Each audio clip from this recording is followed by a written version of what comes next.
31 दिसंबर 1999 जब पूरी दुनिया नए साल और नए सदी के आने के जश्न में डूबी, तब एक देश ऐसा था जो टूटकर बिखर चुका था, रूस। सोवियत संघ के बिखरने के 9 साल के बाद खुद रूस भी टूटने के कगार पर खड़ा था। देश के राष्ट्रपति बोरिस येल्त्सिन ने नेशनल टीवी पर आकर रोते हुए रूसियों से माफी मांगी, मानो कह रहे हो मैंने तुम्हें निराश किया। यही वो पल था जब दुनिया ने मान लिया कि रूस की कहानी खत्म हो चुकी है। लेकिन इतिहास की किताबें अक्सर ऐसे ही मोड़ पर करवट लेती हैं जब मंच पर एक नया किरदार आता है, व्लादिमीर पुतिन।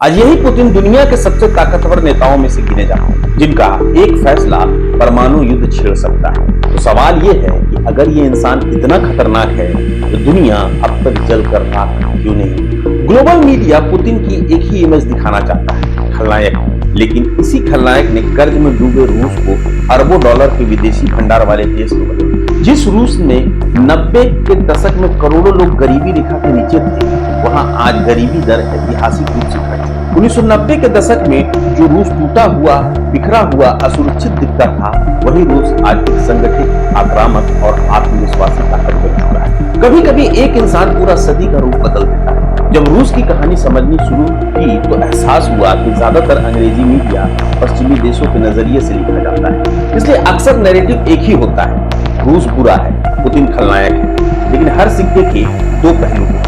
इस डॉक्यूमेंट्री में इसी दूसरे पहलू को देखने की कोशिश करेंगे। ये हमारी नई सीरीज है लीडर्स ऑफ द वर्ल्ड, जहां दुनिया के सबसे प्रभावशाली नेताओं की सोच, उनकी गलतियों और उनकी खूबियों से सीखने की कोशिश करें, ताकि हम अपने जीवन और अपने देश के लिए बेहतर फैसले ले सकें। व्लादिमीर पुतिन का जन्म कोल्ड वॉर के दौर में हुआ।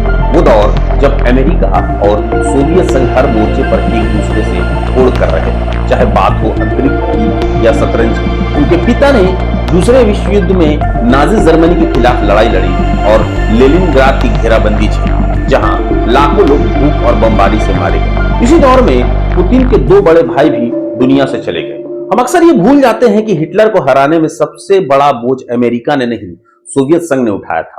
स्टालिनग्राड की लड़ाई और ऑपरेशन बारबरोसा इस बात की गवाही है। युद्ध के खत्म होने के बाद पैदा हुआ ये छोटा सा लड़का अपने माता पिता का जिंदा बचा पहला बेटा था। एक ऐसा बच्चा जिसने बचपन से ही जुल्म, घेराबंदी और ताकतवर देशों की बदमाशी की कहानियां सुनी। स्कूल में पुतिन कद में छोटे थे, उन्हें चिढ़ाया जाता था, धक्का दिया जाता था। शायद यही से उनके मन में एक चीज बैठ गई, बदमाश से ज्यादा खतरनाक वो होता है जो बदमाशों से नफरत करता है और लड़ना सीख जाता है। पुतिन ऐसी पीढ़ी के हिस्सा थे जिसके खून में कंपटीशन और देशभक्ति घुली हुई थी। यूनिवर्सिटी में पुतिन ने सेंट पीटर्सबर्ग स्टेट यूनिवर्सिटी से लॉ पढ़ी। उन्हें जासूसी फिल्मों का शौक था और शायद इसी रोमांच ने उन्हें सोवियत संघ की खुफिया एजेंसी केजीबी में खींच लिया, जो अमेरिका की CIA की तरह सुपर पावर की छाया वाली सेना मानी जाती है। 1975 में उन्हें पूर्वी जर्मनी में तैनात किया गया, जहां वो गुप्त ऑपरेशंस पर काम कर रहे थे। 1989 में जब बर्लिन की दीवार गिरी और जर्मनी एकजुट हुआ तो पुतिन और उनके साथी जल्दबाजी में गुप्त फाइलें जला रहे थे ताकि सोवियत योजनाएं पश्चिम के हाथ ना लग जाए। और फिर 1991 में सोवियत संघ ढह गया, लाल झंडा आखिरी बार उतारा गया और एक महाशक्ति 15 अलग अलग देशों में बिखर गई। इसी उथल पुथल के बीच पुतिन ने राजनीति में कदम रखा, राजा बनकर नहीं बल्कि किंग मेकर बनकर। उनका काम केंद्र और प्रांतों के बीच कड़ी बनकर रहना था ताकि रूस और टुकड़ों में ना बढ़ जाए। बाद में वे केजीबी के उत्तराधिकारी एजेंसी फेडरल सिक्योरिटी सर्विस के मुखिया बने, यानी रूस रूस की आधुनिक समस्याओं, शीत युद्ध, पश्चिमी दखल,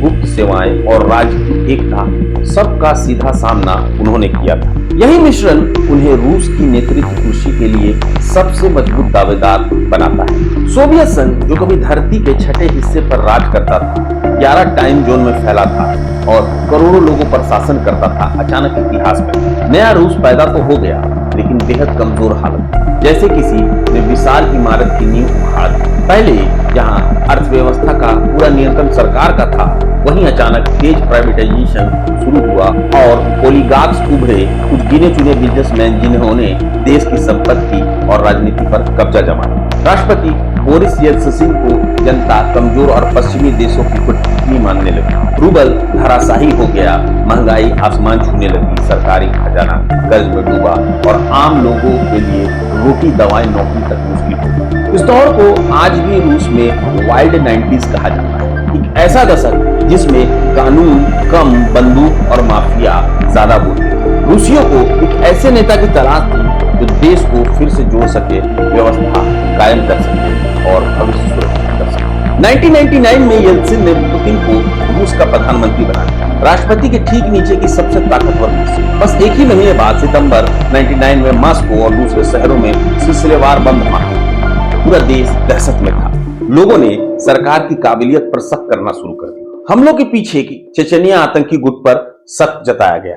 इसी समय पुतिन बार बार टीवी पर आए और एक सख्त भाषा में संदेश दिया, आतंकवादी जहां भी छिपेंगे हम उन्हें ढूंढ निकालें, टॉयलेट तक में मिलेंगे तो वही कुचल दें। धमाकों से पहले जहां उनकी लोकप्रियता 2% के आसपास थी, वहीं कुछ समय में ये कई गुना बढ़ गई। पुतिन ने सिर्फ बयान नहीं दिए, सेना को चेचनिया में बड़े स्तर पर तैनात किया और पूरा सैन्य अभियान छेड़ दिया। जैसे जैसे पुतिन का कद बढ़ रहा था, येल्त्सिन की पकड़ कमजोर पड़ती जा रही। डर था कि अगर सिस्टम टूट गया तो रूस गृह युद्ध में फंस सकता है।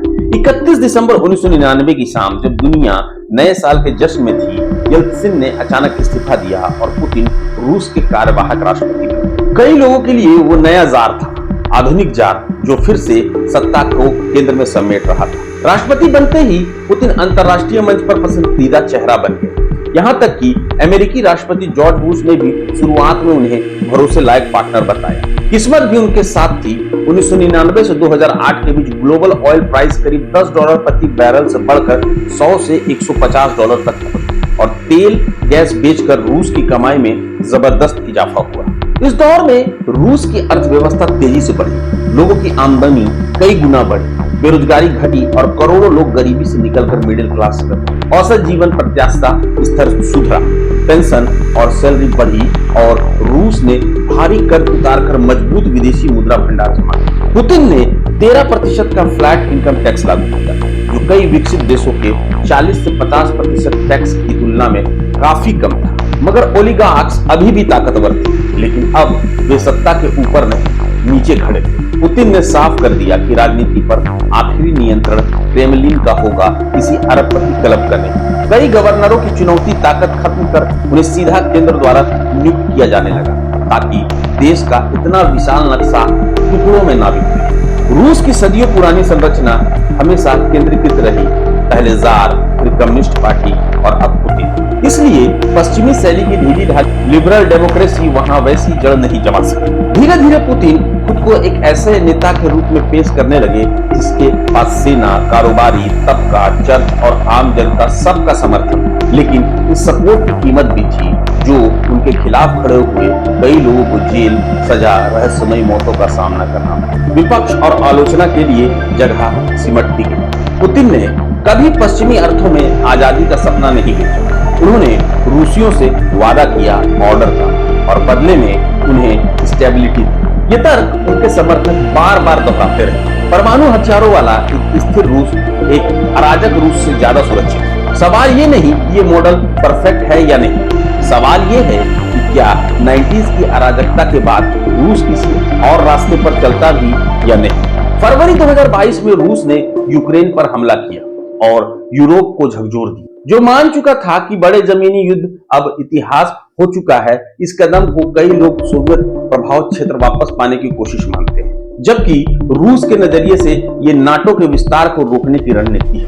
पश्चिमी देशों ने रूस पर कड़े आर्थिक प्रतिबंध लगाए, अरबों डॉलर की संपत्ति फ्रीज की, बैंकों और टेक कंपनियों पर ताले लगा दिए और ये उम्मीद की कि 1999 जैसे आर्थिक तबाही फिर से दोहराई जा सके। लेकिन इस बार तस्वीर अलग थी। रूस ने चीन का हाथ कसकर पकड़ लिया। दोनों देशों के बीच कारोबार 200 अरब डॉलर के आंकड़ों के पार चला गया और चीन रूस की एनर्जी खरीद और टेक सप्लाई का बड़ा स्तंभ बन गया।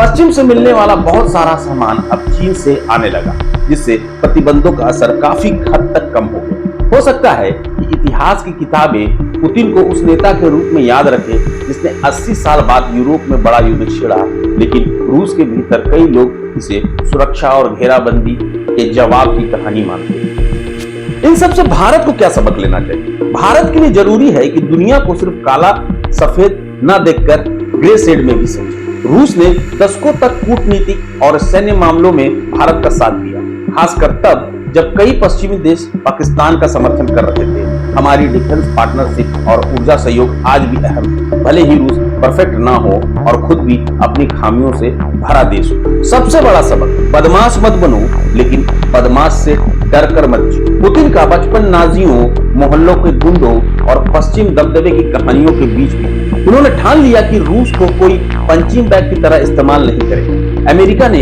प्रतिबंधों को हथियार बनाकर रूस को झुकाने की कोशिश की, लेकिन रूस अपनी साख, सेना और संसाधनों के दम पर झुकने से इनकार कर दिया।